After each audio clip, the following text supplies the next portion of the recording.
Si te criaste en los 90 y no viste Volando a Casa, ¿realmente te criaste en los 90? Hablé con Jordi Lishman, el hijo de William Lishman, la persona que inspiró esta película protagonizada por Jeff Daniels y Anna Paquin, que me contó cómo fue el origen, primero del proyecto de su padre de ayudar a migrar a unas aves que estaban en peligro de extinción, y después cómo fue trasladarlo a un guión y cómo fue llevarlo a cabo. Él estuvo a cargo de criar a los gansitos que se llevaron muy pero muy bien con Ana durante todo el rodaje. También hizo algún que otro vuelo con su padre y recordó cómo fue este proyecto hermoso de los 90 llamado Volando a Casa. We now return to Mira Aquien and Contré with our latest interview. Dad, he was a sculptor mostly, but he was always very innovative. He always wanted to fly, but he's colorblind, so he wasn't able to enter the Air Force. So he started building small planes. We had a friend that was shooting a nature show called The Profiles of Nature. And one day we went to visit him, and he was flying with swans and geese with a boat. So the boat would travel across the water at the right speed, and the swans and the geese would just, do the V behind it. So that was quite exciting as a kid, being able to go on that boat, and you put out your hand and a goose will sit in your hand and take a free ride for a minute there. But Dad realized that the boat went exactly the same speed that his airplane could fly, so he realized that he could, put those two things together. Come in, Mama Goose.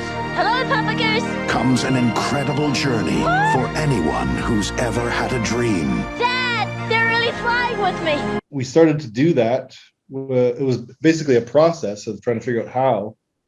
Initially, we just got some geese, and then we trained them to follow a motorcycle, and then thought they would follow, and we'd run up and down the runway, and then we tried to switch over to the plane, but it didn't work because they were too, imprinted onto the motorcycle, so they never really caught on. So the next year we took, they basically imprinted them directly onto the plane first, and that seemed to work. So I was about 13 then, a little younger than that when we started. And, my basic job was to feed and water them and clean out their pools and to make sure they were taken care of. That was my job.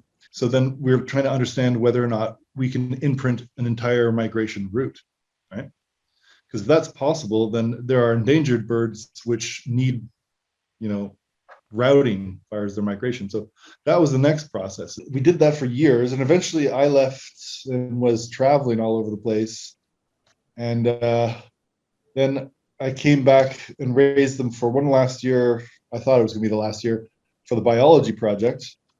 And we migrated with them to Carolina from Ontario. And that was quite a great adventure.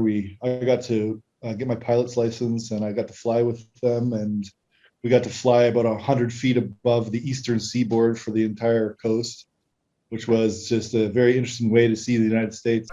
This is the story of a flight unlike any that has ever been attempted before, of a strange kinship between a young squadron of geese and a contraption that looks as if you dreamed it into the sky, and a man known as Father Goose.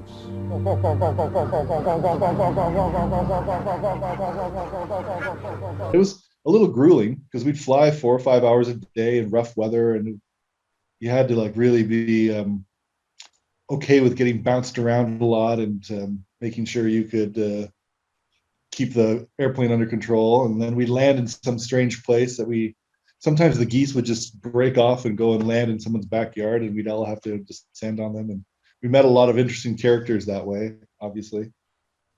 And then the next year, I decided to do it again because he had sold the script to Paramount, I believe it was, to make the movie. It was a documentary Dad made about his journey to learn how to do this process.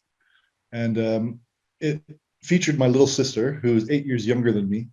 So she was cute and little and blonde, and then we had the little blonde geese, and it was quite a good visual. So that's kind of what I think captured the movie maker's imagination to create this kind of story. So they had to, of course, build drama. Yeah. So my mother is still alive, but in the credits, they killed her off to make it more dramatic. And of course, I have an older brother and me and my sister. But in the movie, of course, it's just my sister and my father, Jeff Daniels. So there's a lot of different things. It wasn't just all of a sudden one day my sister found some eggs and we wanted to do this. It was that process that I talked to.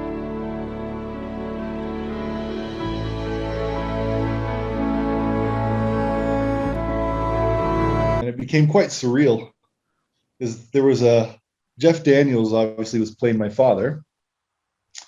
And so he adopted the role and got to know Dad a little bit so that he could kind of get a bit of the spirit that he had there. And they made a whole bunch of fake places to shoot all of it into like places where we lived in the movie. Because this is the house that Dad built. I'm in right now. Actually moved back here after he passed away, a few years after he passed away to help my mom. It's underground. Of course, in the movie, they included some of his inventions, such as this, which is the actual fridge that he made. It's a little slow right now. So they included this in the movie, right? This pop-up fridge. It needs to be charged. But they didn't put the underground part in because it was too unbelievable, they said. And then, of course, Dad did a lot of the flying in the movie. So he actually did the stunt flying, I guess it would be considered. But, and it was funny because, of course, Jeff Daniels is playing him, but because he's doing the stunt piloting and he's supposed to be Jeff Daniels, they had to like put makeup and hair on him to make him look like Jeff Daniels. So Jeff Daniels is trying to look like him and he's trying to look like Jeff Daniels. That was funny. Suppose I built an aircraft and then taught Amy how to fly it. It's a great idea. You know, birds follow me, I follow you, we all go south. It was an interesting experience. We shot a lot of it in a studio, so I had to bring the geese in there and keep them kind of under wraps in the studios. And then, of course, a lot of it was shot outside, so it was kind of normal going from place to place and setting up the pens and making sure the geese were all taken care of and watered. That was essentially my job. There was probably 100 geese involved and at different stages. So we would take a batch of geese from, say, Ontario here, and then we'd go a couple hours north and take another batch of geese and a couple more hours north and a couple more, because every time you go further north, the geese hatch later in the year. So you could have younger, older geese. Yeah. Now I had to try to imprint the geese onto Anna Paquin's voice. So I got a videotape or a cassette tape of Anna Paquin going, "Hello, goosey, goosey, goosey. Come here, goosey, goosey, goosey. Hello, goosey, goosey, goosey." Oh. And I had to put it on a loop and like play it for the geese 24 hours a day pretty well. So I was really sick of her voice by the time I met her. As soon as they heard her voice, because of all the recording that we had pre-done, they were right on her and followed her right away. Hey, hey. It's called imprinting. Amy was the first thing they saw when they were born. Do you receive them? Do you expect them every year or like every migration cycle to see the birds coming to your house? Yeah, so it happened for a while. Of course, the movie was shot more than 20 years ago now. So all of those geese that we migrated then will probably have passed on. So what they usually do is they will go out first years and they will fly with their parents and they'll learn the migration route with their family. And then on the second year, they kind of disperse and they go and they find others and they try a new kind of situation. But when they do that, they usually, by the end of the second year, they'll be looking for mates. By the end of the third year, usually they have a mate and they do mate for life. So we would get them coming back with their mates, and their mates would be like very standoffish because they're like, "Those are your parents? We're going to our house for Christmas." It's like for the first couple of years, we had some pretty nice, reunions when they'd fly back and we'd all hang out, and their mates would stand 100 feet away and just look. But yeah, I think eventually they decided to go to their mates' families traditional grounds or whatever it is, because Margie! They were orphans. Cut him down. All domestically raised geese have to be rendered flightless. No! What are you doing? Stop it! I mean, there was different challenges all the time. Sometimes they want the geese to go places the geese don't want to go, and so I'll have to go there first to show them it's safe. So I'm like trudging through some really cold, nasty water to get them into a place where they think they're going to take a picture of. And then there was, sometimes there were strange things. They wanted a shot of the goose getting shot out of the air, and they're like, "Can't we just tie a string to it and then like yank it out of the sky?" And I'm like, "Oh, no." Yeah. Then there was a couple times where they wanted them fly through town. So, it was a little unnerving for the geese to be in the populated areas, of course, and have all the cars and different things that we have around. Because usually we try to keep them closer to the nature. So there was a little bit of trickiness there when we tried to do the shoot in Port Perry to fly them through. They all kind of scattered and landed here and there, and took time to like find them all.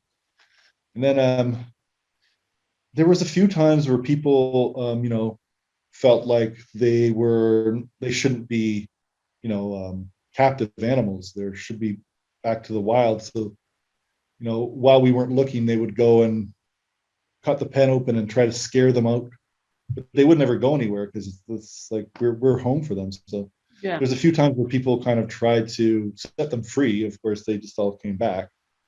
But, they were all spooked, and at nighttime, it's hard to, call them in. So I have to like kind of run around and gather each one. That was always fun. It happened, I think it happened 3 times, and people try to do that. Jeff Daniels, Academy Award winner Anna Paquin.